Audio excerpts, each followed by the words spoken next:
कहते हैं अपने YouTube channel Ankita education plus motivation channel पे आप सभी को यहाँ प्रणाम, नमस्कार, जय माता दी, राधे राधे। आज की वीडियो में हम 7 सिलेबस के according class 8 NCERT new book unit 3 glimpses of the past बेहतर तरीके से समझने का प्रयास करेंगे। तो चलिए देखते हैं। अगर आपको इसके वर्ड मीनिंग में प्रॉब्लम है तो नीचे प्लेलिस्ट में लिंक है या डायरेक्ट यूट्यूब से भी जाके आप इस वीडियो को देख सकते हैं। तो चलिए शुरू करते हैं। चैप्टर का नाम है ग्लिम्पसेस ऑफ द पास्ट।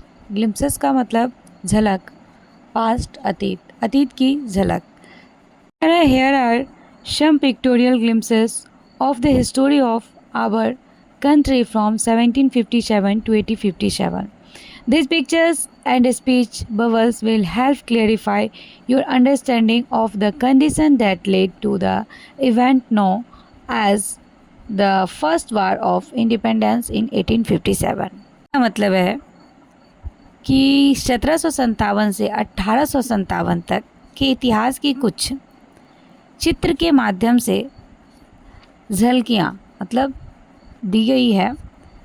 ये तस्वीर उगते मुकरे आपको उन परिस्थिति को समझने में मदद करेगी जिनके कारण आप 1857 का प्रथम स्वतंत्रता संग्राम को बेहतर तरीके से जान पाएंगे। एक ऐसा माध्यम है जिसको आप देख के बहुत कुछ समझ सकते हैं, इसीलिए इसमें पिक्चर अत्यधिक मात्रा में दिया गया है और शब्दों में बहुत कम मात्रा में बताया गया। शुरुआत फर्स्ट है the martyrs at a function in Delhi.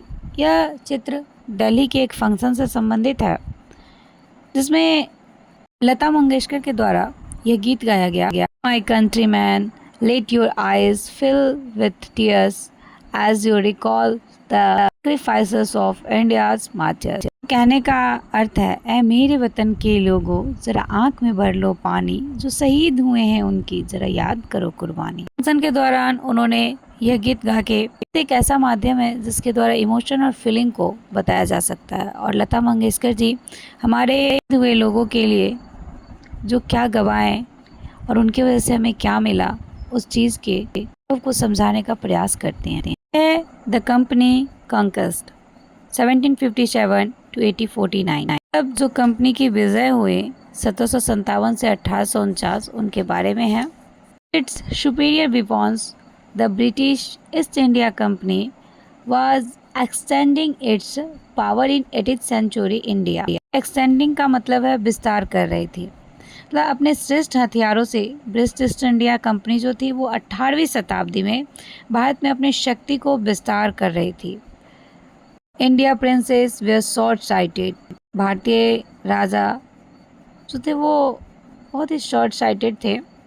Date upstart raja would call the English merchants they will help me to defeat him. कहते हैं कि वह जो राजा थे, कहते वाह अंग्रेजी व्यापारियों को बुला, तो अगर आएंगे तो वो हराने में मेरी सहायता करेंगे।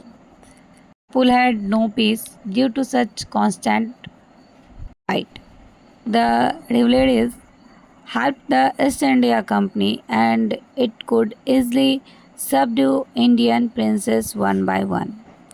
कहने का मतलब है कि जो भारतीय राजा थे उनके जो प्रतिद्वंदी ने ईस्ट इंडिया कंपनी को सहायता पहुंचाई और एक के बाद भारतीय राजाओं को अपने अधीन करते चले गए। A far-seeing ruler like the brave Tipu of Mysore fought the British till he died fighting। कहने का मतलब है कि मैसूर का एक दूरदर्शी यानी बहादुर शासक, बहुत ही बहादुर सुल्तान अंग्रेज़ों से तब तक लड़ते रहें जब तक कि वह लड़ते रह जाए। तो आगे how did Indians react to this conquest. अब ये जो चीज़ें हो रही थी इसमें इंडियन का क्या रिएक्शन था। कहता है कि thank God there is peace in the country now, no more wars and no looting by thugs. कहता है कि धन्यवाद भगवान, अब जो है शांति रहेगा और किसी भी प्रकार का युद्ध भी नहीं रहेगा ज़्यादा और ना ही कोई लूटेगा। तो आगे फिर क्या होता है कि our destiny is linked with them, it is God who send the British. कहने लगा कि भगवान ने ही जो है ना वो अंग्रेज़ों को भेजा है। होता है ना कि जब कुछ ऐसा होता है तो हम सोचते हैं ऐसा हो रहा है यानी भगवान ही चाह रहे हैं, लेकिन कुछ उल्टा भी होता है, हमें वो भी समझ। हम लोग की सबसे बुरी आदत है कि हम लोग सब चीज़ भगवान पे छोड़ देते हैं। तो यही कहने का मतलब है कि भगवान ने ही अंग्रेज़ों को भेजा है, हमारा भाग्य हो सकता है कि उनसे जुड़ा हो। The white man has killed our dethroned our kings. मतलब है कि गोरे जो अंग्रेज़ हैं वो हमारे राजाओं को या तो मार दिया या सिंहासन से हटा दिया। Some king were not good, but after all they were of this land। कहते हैं कि कुछ जो है राजाएं अच्छे नहीं थे, लेकिन अंततः वो हमारे ही लैंड के थे, हमारे ही जगह के थे। Now we have become slaves of foreigners। तो कहते हैं कि अब हम विदेशियों के दास बन गए हैं। मतलब वो आखिर थे तो हमारे ही धरती के, हमारे ही जगह के, लेकिन अब जो विदेशी आ गया है वो क्या हो गया है, हम उनके दास बन गए हैं। मतलब दो लोग दो दो नाव पे अलग अलग चीज़ों को सोचना शुरू किए। कोई सोच रहा है कि बहुत अच्छा हुआ, तो कोई सोच रहा है कि अच्छा तो हुआ, लेकिन जो थे वो पहले हमारे जगह के थे और ये हम तो इनके नौकर बन गए। देखिए इस रोल, इट मीन्स ब्रिटिश का शासन।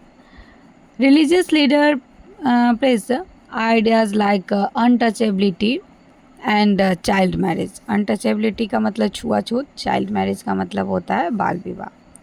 तो कहते हैं anyone who crosses the seas loses this religious. कहने का मतलब है प्रत्येक वह जो सागर पास जाएगा वह अपने धर्म से अलग हो जाएगा।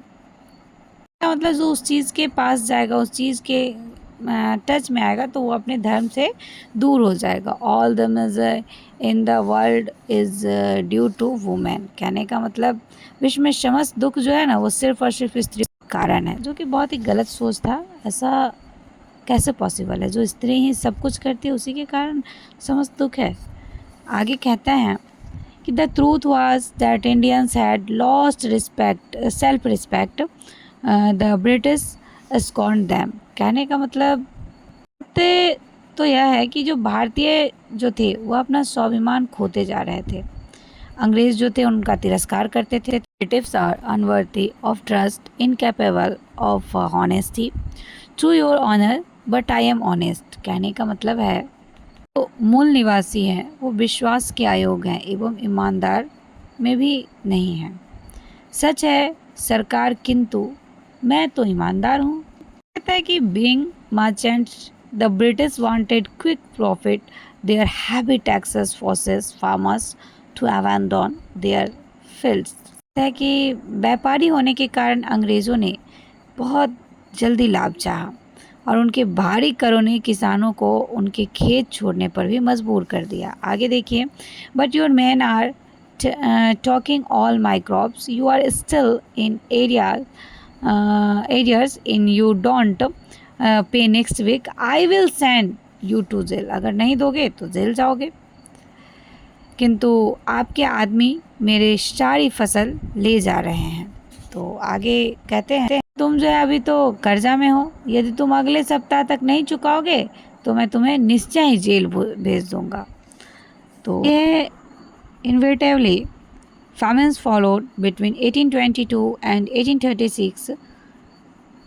15 lakh Indians died of starvation।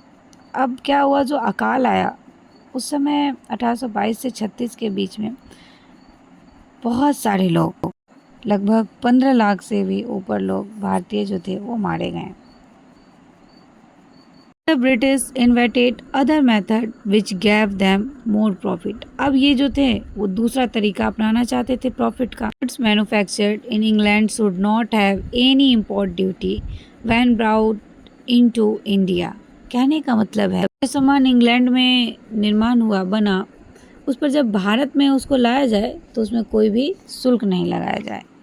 अब देखिए आगे ये लोग क्या करते हैं, अ गुड आइडिया, कहते बहुत अच्छा विचार है। The East India Company's law began to cripple Indian industries. कहने का मतलब है कि जो ईस्ट इंडिया कंपनी ने कानून बनाया उसमें भारतीय उद्योगों को अपंग बनाना शुरू किया। इस तरह से British policies ruined the expert artisans and their business. अंग्रेज़ी नीतियों ने विशेषज्ञों, हस्तशिल्पियों एवं अन्य व्यवसाय, इन सभी को वो लोग बर्बाद करना शुरू किया, अपने दिमाग लगाना उसमें शुरू कर दिया। अब आगे है, Raja Ram Mohan Roy, a learned man from Bengal, understood what was wrong with the country.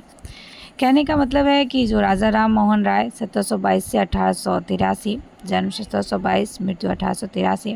कहने का अर्थ यह है कि राम मोहन राय एक ऐसे व्यक्ति थे जो बंगाल में बहुत ही विद्वान थे और वह समझ रहे थे कि देश में क्या गलत हो रहा था। Let us not despise ourselves, our ancient culture is a great and we are capable of a greater achievements. We must first reform our society. Superstition have been ruining us. कहने का मतलब हमें अपनों की उपेक्षा नहीं करनी चाहिए। हमारी प्राचीन संस्कृति महान है और हम अधिक महान उपलब्धियां प्राप्त करने में समर्थ हैं। हमें पहले अपने समाज को अवश्य सुधारना चाहिए। अंधविश्वास हमें बर्बाद कर देगा, लेकिन जो सच्चाई होता है, जब कुछ इस तरह का बात होता है तो लोग सुनना नहीं चाहते हैं। He told his wife Uma, वह अपने पत्नी से कहते हैं कि cows are of different colours but the colour are their milk is the same. Different teachers have different opinions but the essence of every religion is the same. कहने का मतलब है कि गायें जो होती हैं अलग अलग रंग की होती है, लेकिन क्या उनका दूध भी अलग होता है? नहीं। विभिन्न गुरु जो होते हैं वो अलग अलग विचार देते हैं, प्रत्येक धर्म का सारा एक जैसा है। He was attract by science and modern knowledge, वो जो थे आधुनिक ज्ञान और विज्ञान से बहुत ही आकर्षित थे। Knowledge should be practical and scientific, उनके पास प्रैक्टिकल और साइंटिफिक दोनों नॉलेज था। He started newspaper, but the suspicious British stopped them in 1823. वो जो थे वो समाचार पत्र आरंभ किए, किंतु संदेही जो अंग्रेजी था, जो संदेही अंग्रेजी थे, उन्होंने 1823 में उसे रोक दिया। आगे देखिए, he crossed the seas and went to England to see what made the British powerful. There he told them. कहने का मतलब उन्होंने सागर पार किया और वह देखने इंग्लैंड अंग्रेज़ी व्यक्ति हैं वो किस चीज़ में शक्तिशाली हैं, और वहाँ उन्होंने उनको बताया कि we accept you as rulers and you must accept us as subject, but you must remember that the responsibility a ruler of to his subject. कहने का मतलब कि हम आपको शासक के रूप में स्वीकार करते हैं, लेकिन आपको भी हमें प्रजा के रूप में स्वीकार करना चाहिए, किंतु आपको एक शासक का अपनी प्रजा के प्रति जो दायित्व होता है उसको अवश्य याद रखना चाहिए। और इस तरह से राजा राम मोहन राय बहुत ही बेहतर भूमिका निभाए। इस तरह से 4 पार्ट को हम लोग कंप्लीट किए और अगले 5 पार्ट से जो है उसे हम लोग अगले वीडियो में कंप्लीट करेंगे। और आज के लिए इतना ही। और वीडियो हेल्पफुल हो तो जिनके लिए भी यह ज़्यादा हेल्पफुल हो उन्हें शेयर करें, लाइक करें, और जो भी आपको कुछ समझ ना आए और भी बेहतर होना चाहिए तो आप नीचे कमेंट बॉक्स में कमेंट करें। फिर मिलते हैं अगले वीडियो में। Bye bye, take care.